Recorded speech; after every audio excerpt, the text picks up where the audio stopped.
Bismillahirrahmanirrahim. Assalamualaikum warahmatullahi wabarakatuh. Memasuki alam kubur merupakan fase pertama setelah seseorang mengalami kematian. Sebuah alam baru yang disebut sebagai alam barzakh dan dianggap paling menakutkan saat pertama kali kita terbangun atau sadar bahwa kita telah meninggal. Seorang yang sudah meninggal akan merasa tak percaya jika ia sudah meninggalkan alam fana dan serasa bermimpi ketika di alam kubur. Digambarkan jika seorang yang baru 1 hari meninggal, ia seperti mengalami mimpi jika dia belum mati, tetapi sebenarnya sudah memasuki alam barzakh. Disebutkan ketika seseorang yang mengalami kematian dan kemudian memasuki alam kubur, maka pertama yang akan datang adalah malaikat mungkar dan nakir. Kedatangan malaikat mungkar dan nakir di alam kubur ini digambarkan dengan cukup menyeramkan bagi mereka yang banyak melakukan maksiat selama hidupnya, tetapi akan nampak menawan bagi mereka yang semasa hidupnya taat di jalan Allah.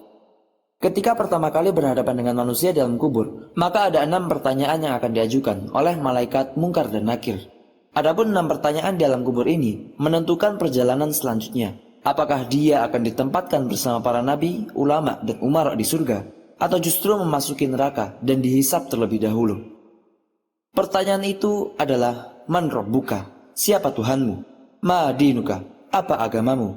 Man nabiyuka, siapa nabimu? Ma kitabuka, apa kitabmu? Aina kiblatuka, di mana kiblatmu?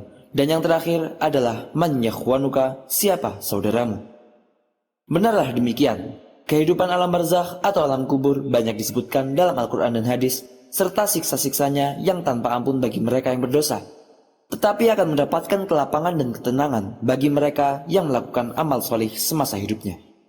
Dan berikut adalah hadis Rasulullah SAW yang menggambarkan perjalanan manusia setelah melewati fase kematian.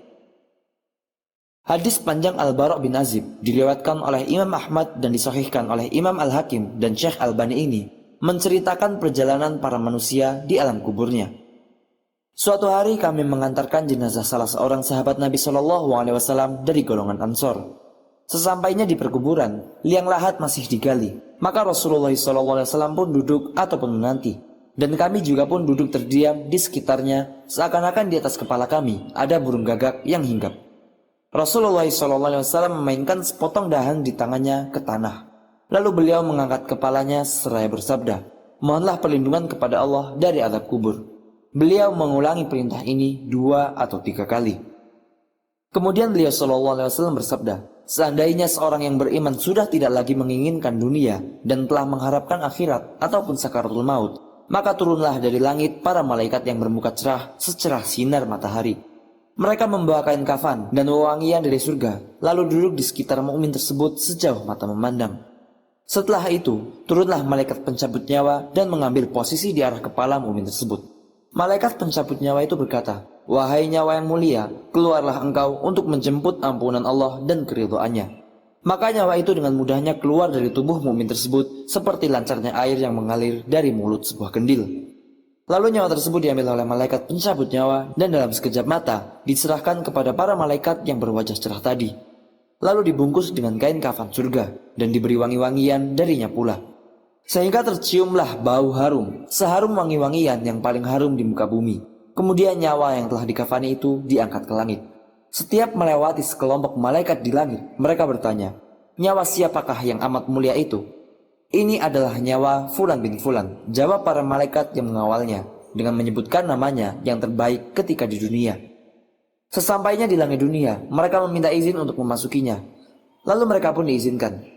Maka seluruh malaikat yang ada di langit itu ikut mengantarnya menuju langit berikutnya, hingga mereka sampai di langit ke-7.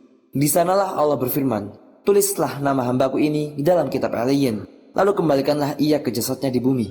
Karena dirinya lah aku ciptakan mereka para manusia, dan kepadanya lah aku akan kembalikan, serta darinya lah mereka akan kubangkitkan. Lalu nyawa tersebut dikembalikan ke jasadnya di dunia. Lantas datanglah 2 malaikat yang memerintahkannya untuk duduk. Mereka berdua bertanya, siapakah Robmu? Robku adalah Allah, jawabnya. Mereka berdua kembali bertanya, apakah agamamu? Agamaku adalah Islam, sahutnya. Mereka berdua bertanya lagi, siapakah orang yang telah diutus untuk kalian? Beliau adalah Rasulullah SAW, jawabnya. Dari mana engkau tahu itu? Tanya mereka berdua. Aku membaca Al-Quran, lalu aku mengimaninya dan mempercayainya. Tiba-tiba terdengarlah suara dari langit yang menyeru, "Jawaban hambaku benar, maka hamparkanlah surga baginya. Berilah dia pakaian darinya, lalu bukakanlah pintu ke arahnya." Maka berhembuslah angin yang segar, dan harumnya surga memasuki kuburannya. Lalu kuburannya diluaskan sepanjang mata memandang. Saat itu datanglah seorang pemuda asing yang amat tampan, memakai pakaian yang sangat indah dan berbau harum sekali. Seraya berkata, "Bergembiralah, inilah hari yang telah dijanjikan dulu." Mumin tadi berkata, "Siapakah engkau?" Wajahmu menandakan kebaikan. "Aku adalah amal solehmu," jawabnya. Si mumin tadi pun berkata, "Wahai Robku, segerakanlah datangnya hari kiamat, karena aku ingin bertemu dengan keluarga dan dengan hartaku." Adapun orang kafir, di saat dia dalam keadaan tidak mengharapkan akhirat dan masih menginginkan kehidupan dunia, maka turunlah dari langit malaikat yang bermuka hitam sambil membawa kain mori yang kasar. Lalu mereka duduk di sekelilingnya. Saat itulah malaikat pencabut nyawa duduk di arah kepalanya seraya berkata, "Wahai nyawa yang hina, keluarlah dan jemputlah kemurkaan dan kemarahan Allah." Maka nyawa orang kafir tadi berlarian di sekujur tubuhnya. Maka malaikat pencabut nyawa tadi mencabut nyawanya dengan paksa, sebagaimana seorang menarik besi beruji yang menempel di kapas yang basah.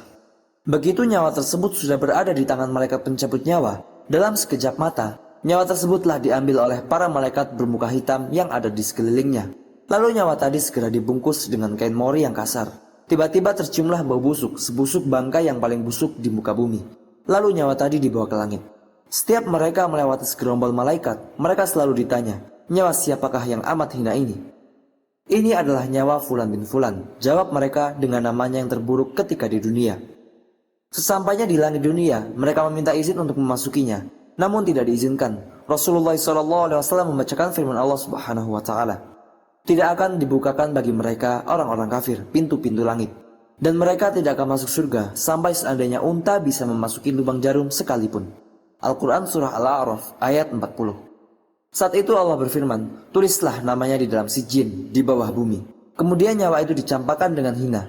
Rasulullah SAW membacakan firman Allah Ta'ala, "Barang siapa mempersekutukan sesuatu dengan Allah, maka ia seolah-olah jatuh dari langit, lalu disampar oleh burung atau diterbangkan angin ke tempat yang jauh." Al-Quran Surah Al-Hajj ayat 31. Kemudian nyawa tadi dikembalikan ke jasadnya hingga datanglah dua orang malaikat yang menundukkannya, seraya bertanya, "Siapakah Robmu?" "Aku tidak tahu," jawabnya. Mereka berdua kembali bertanya, "Apakah agamamu?" "Aku tidak tahu," sahutnya. Mereka berdua bertanya lagi, "Siapakah orang yang telah diutus untuk kalian?" Ia pun menjawab, "Aku tidak tahu." Tiba-tiba terdengar seruan dari langit, "Hambaku telah berdusta. Hamparkanlah neraka baginya dan bukakan pintu ke arahnya." Maka hawa panas dan bau busuk neraka pun bertiup ke dalam kuburannya. Lalu kuburannya dipres oleh Allah Subhanahu wa Ta'ala, sehingga tulang belulangnya pun pecah dan menancap satu sama lainnya. Tiba-tiba datanglah seorang yang bermuka amat buruk, memakai pakaian kotor dan berbau sangat busuk, seraya berkata, "Aku datang membawa kabar buruk untukmu. Hari ini adalah hari yang telah dijanjikan bagimu." Orang kafir itu berkata, "Siapakah engkau?" Wajahmu menandakan kesialan. "Aku adalah dosa-dosamu," jawabnya. "Wahai Robku, janganlah engkau datangkan hari kiamat," suruh orang kafir tadi. Hadis panjang ini diriwayatkan oleh Ahmad dalam Al-Musnad dan disahihkan oleh Al-Hakim dalam Al-Mustadrak dan oleh Al-Albani dalam kitab Ahkamul Janaiz. Dan itulah gambaran bagaimana kondisi seseorang yang sudah berada di alam kubur. Semua akan ditentukan lewat amal dan perbuatannya semasa hidup di dunia. Tentunya hal ini menjadi pelajaran bagi kita semua agar menjalankan perintah Allah dan menjauhi larangannya. Lantas bagaimana dan apa yang harus kita lakukan untuk menghadapi kematian? Maka perbanyaklah amal ibadah. Bahkan agar terbebas dari siksa alam kubur dan bisa menjawab 6 pertanyaan itu, selain menjalankan perintah Allah dan menjauhi segala larangan Allah, maka kita harus tetap memanjatkan doa. Dan berikut ini adalah doa agar terlepas dari siksa alam kubur yang diajarkan oleh Rasulullah SAW, yaitu, "Allahumma inni a'udzubika min adzabil qabri wa min adzabin nar wa min fitnatil mahya wal mamat wa min fitnatil masihid dajjal." Yang artinya, "Ya Allah, aku berlindung kepadamu dari azab kubur, azab neraka, cobaan hidup dan mati, dan fitnah al-masih dajjal." Dan inilah sedikit gambaran alam kubur dan 6 pertanyaan di alam kubur yang menentukan seorang muslim bebas dari siksa menuju akhirat. Dan semoga video singkat ini bermanfaat Wallahu ta'ala a'lam. Wassallallahu wassalam wa baraka ala sayyidina Muhammad wa ala alihi wa sahbihi ajma'in. Wassalamualaikum warahmatullahi wabarakatuh.